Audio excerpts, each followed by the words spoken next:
श्री राधे श्री हरिवंश राधा वल्लभ लाल की जय हो। षटतिला एकादशी, जैसे कि एकादशी की सभी तिथियां बहुत बहुत महत्वपूर्ण होती हैं, बहुत ज़्यादा फल देने वाली होती हैं और उससे भी अधिक भगवान को प्रसन्न करने वाली होती हैं। एकादशी का व्रत करने से भगवान सहजता से ही प्रसन्न हो जाते हैं, साथ ही हमारे जीवन में आध्यात्मिक और भौतिक दोनों तरह की वृद्धि होती है और जीवन के अंत में वैकुंठ लोक की प्राप्ति होती है। जो भी एकादशी का व्रत करते हैं उनके बड़े भाग्य हैं। तो आज हम षटतिला एकादशी की कथा श्रवण करेंगे। षटतिला एकादशी की कथा के लिए एक बार नारद जी ने भगवान श्री कृष्ण से पूछा, हे प्रभु, माघ मास में षटतिला एकादशी आती है, मैं आपसे उसका महात्म्य सुनना चाहता हूँ। इस पर भगवान श्री कृष्ण बोले, यह तो आपने बड़ी उत्तम बात कही, इससे करोड़ों लोगों का सदा ही कल्याण होगा। तो मैं आपसे वही कथा कहता हूँ जो दालभ्य ऋषि को पुलस्त ऋषि ने कही थी। एक बार दालभ्य ऋषि ने पुलस्त ऋषि से पूछा, हे प्रभु, कृपया करके आप मुझे यह बताइए कि संसार में मनुष्य कितने ही पाप करते हैं। ब्रह्म हत्या, चोरी, डकैती, छल कपट, पूरे जीवन बड़े ही पाप उनसे बनते रहते हैं, पर फिर भी इतना सब होने पर भी वे ऐसा क्या करें जिससे उनके सभी पाप नष्ट हो जाएं और अंत में वे भगवान को प्राप्त करें, उन्हें नरक ना जाना पड़े। ऐसी बात सुनकर पुलस्त ऋषि ने कहा, आपने बड़ी सुंदर बात पूछी है, मैं आपको बताता हूँ कि मनुष्य को क्या करना चाहिए। तो ये बड़ी सुंदर कथा है जो हमें पुलस्त ऋषि सुना रहे हैं। तो जो पुलस्त ऋषि ने दालभ्य ऋषि को सुनाई थी, वही कथा भगवान श्री कृष्ण नारद जी को सुना रहे हैं और साथ साथ हमें भी। तो भगवान कहते हैं कि पृथ्वी लोक पर एक ब्राह्मणी रहती थी। वह भगवान विष्णु की भक्त थी और हमेशा पूजा पाठ करती और व्रत रखती थी।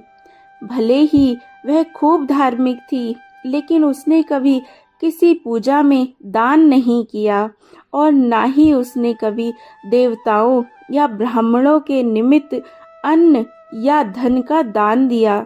लेकिन कठोर व्रत और पूजन से भगवान विष्णु उससे प्रसन्न थे। भगवान ने सोचा कि ये ब्राह्मणी ने अपने व्रत और पूजन से वैकुंठ लोक को पाने का आशीर्वाद तो प्राप्त कर लिया है, लेकिन इसने कभी भी किसी को अन्न का दान नहीं किया।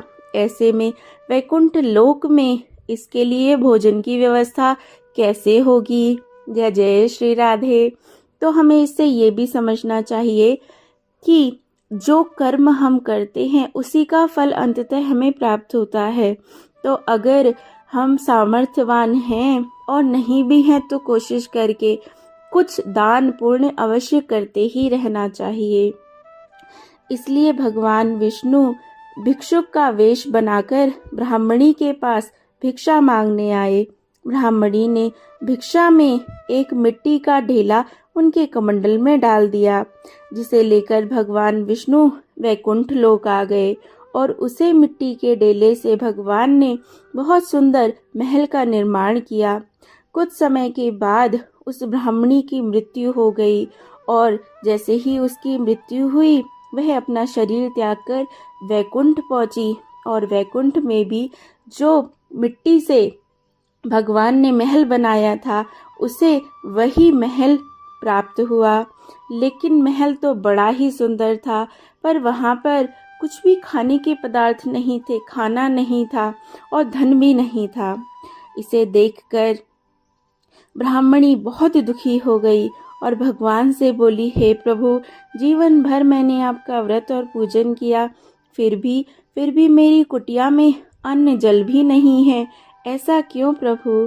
भगवान बोले, भगवान ने कहा, तुमने कभी अन्न का दान नहीं किया, इसीलिए ना ही जल पिलाया, तो इस कारण इस कुटिया में ना तो जल है और ना अन्न ही। ब्राह्मणी ने भगवान से प्रार्थना करी, हे प्रभु, मुझसे बहुत भारी भूल हो गई, कृपया मेरी भूल सुधारने के मुझे उपाय बताइए।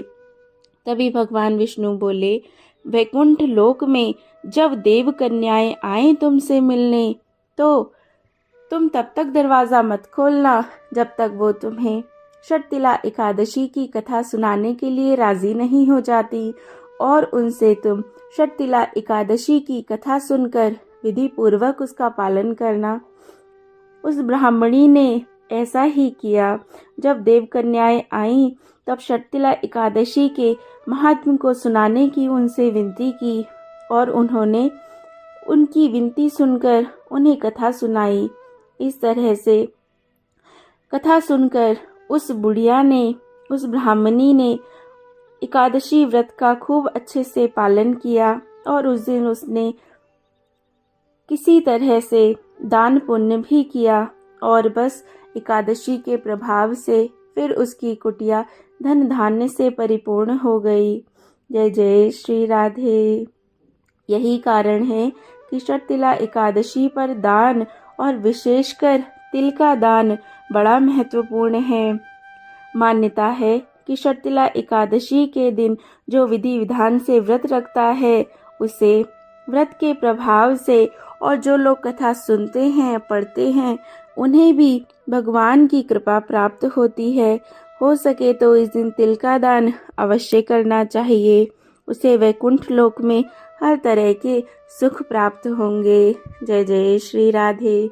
वैसे देखा जाए तो कितना आसान रास्ता भगवान ने हमारे लिए इस एकादशी के रूप में बनाया है, क्योंकि जाने अनजाने हमसे पाप बनते ही रहते हैं, तो वो उनके प्रभाव को नष्ट करने के लिए अगर विधि पूर्वक एकादशी के व्रत रखें, भगवान से उनकी कृपा मांगे, तो अवश्य ही जीवन भी सुधरेगा और बाद में हरि और उनका वैकुंठ भी प्राप्त होगा। कितने दयालु कृपालु हैं ना हमारे नाथ। अच्छा, जो भी एकादशी का व्रत करते हैं वो तो सब जानते हैं, लेकिन जो नहीं करते हैं, वो करना चाहते हैं, तो उन्हें कैसे करना है, क्या विधि है? विधि ये है कि एकादशी के पहले दिन अर्थात दशमी को शाम को जल्दी भोजन कर ले और हल्का ही भोजन ले। अगले दिन एकादशी के दिन सुबह जितना जल्दी हो सके तो ब्रह्म मुहूर्त में उठे, अच्छे से नहाएं, स्नान करें। स्नान करने के बाद भगवान के सुंदर नामों का जप करें। हरे कृष्णा महामंत्र का जप कर सकते हैं, राधा रानी के पावन नाम का जप कर सकते हैं, या जिस भी मंत्र में रुचि हो उसे किया जा सकता है।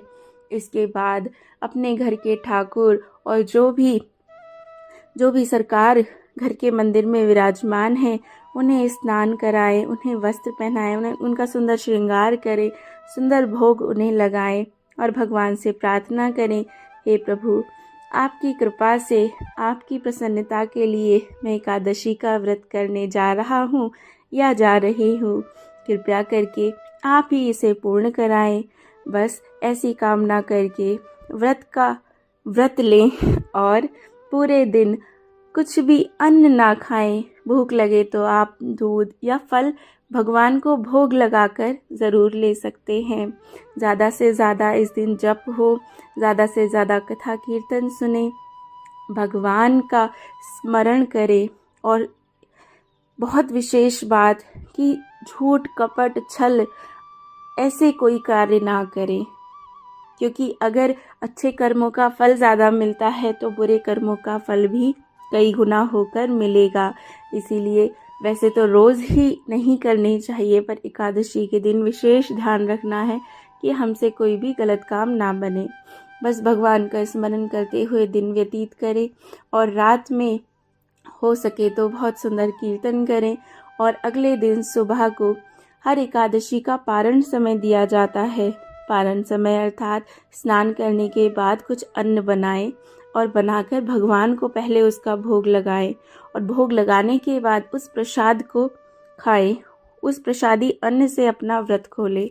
इस तरह से एकादशी का व्रत पूर्ण होता है और भगवान की पूर्ण कृपा प्राप्त होती है। जय जय श्री राधे। तो ये सुंदर कथा पुलस्त्य ऋषि ने दालभ्य ऋषि को और भगवान श्री कृष्ण ने नारद जी को सुनाई। आशा है आप लोगों को बहुत आनंद आया होगा। जय जय श्री राधे। एकादशी की बहुत बहुत बधाई। अगर आपने चैनल को सब्सक्राइब ना किया हो तो ज़रूर करें। जय श्री राधे, जय श्री राधे। श्री हरिवंश राधा वल्लभ लाल की जय हो।